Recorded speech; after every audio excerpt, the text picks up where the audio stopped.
about the picture you drew? At my foster home, I want there to be a perfect and fun and a lot of food. And describe the home you drew. I have a queen-size bed in my room. I have a lot of dolls, and I have a Nintendo Switch. I have a lot of Play-Doh, and also I have a pet bunny there. The food that I want there is McDonald's, pancakes, cookies, chips, and donuts. And in the front of my foster dream home is there. It's a mansion. It is very big. And do you know when you came here to Child Haven? No.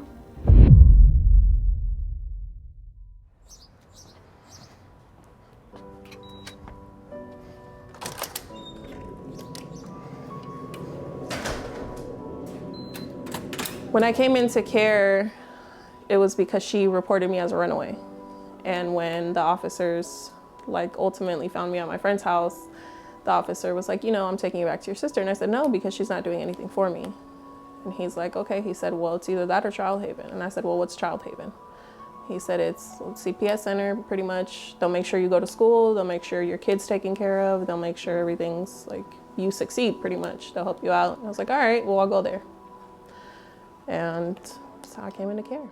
The next place that I remember going to would be the nurse's station.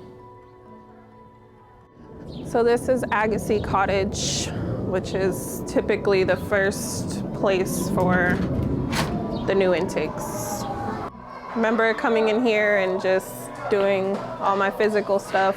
They all document it on paper now, so they pretty much, so that when you're released, they know what to expect. If there's a scratch or a scrape, they document it, or they'll even order your prescriptions for you, make sure that you continue that medication. I know we have some kids who are diabetic and stuff, so everything that they could get from wherever they were removed from is the most important thing.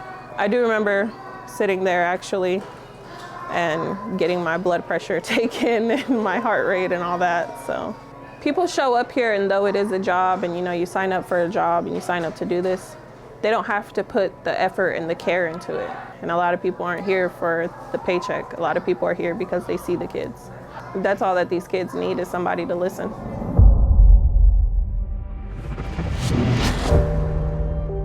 The story on how I got to Child Haven is because me and my mom and my sister were staying in a motel as part of a housing program. We got kicked out on the 9th of February. We started staying at a shelter called the Courtyard. We stayed there for about a week before we spent a few nights at a family friend's house. After a few days of staying at that friend's house, my mom came back and said she had signed us up for this sober living program called Sober Homies. And we had paid $700 to stay there for a month, but on the first night there, we had gone to get our things from the Courtyard because they were going to throw it all away. We got our things, and when we got back to the Sober Living Program's house, they accused my mom of being high, and in result called the cops and CPS, which brought me and my sister to Child Haven. It makes me feel bad that my mom got accused of something that she didn't do, and in result got me and my sister taken away. It's been hard to adjust, but overall I think I've gotten more comfortable with the girls in my cottage and the staff.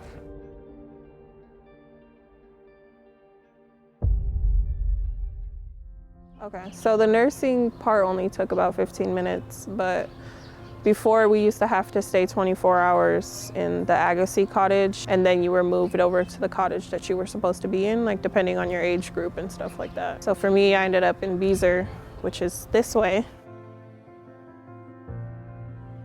One of my biggest mentors was Miss Naomi and Miss Renetta.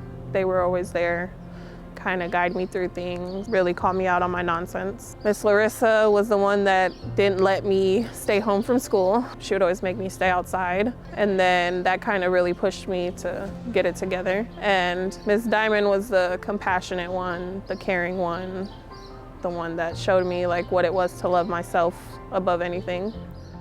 Placement did a really good job at finding foster homes for me. One of them was in Laughlin. That one just wasn't a good fit.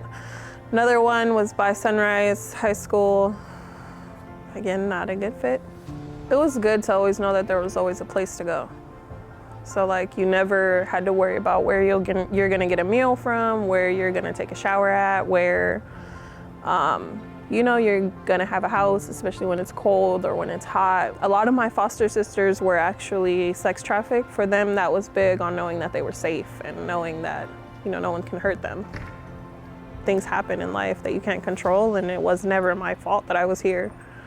But the way that I help these kids is really what helps me cope a lot too. My name is Karen Perez. I was a kid here from 2014 to 2017. I now work here at Child Haven, and I help kids manage their behaviors, and I teach them coping mechanisms that I was once taught. Being that I was once in their shoes really helps them interact with me, and it gives them that comfort of knowing that it's not always going to be dark.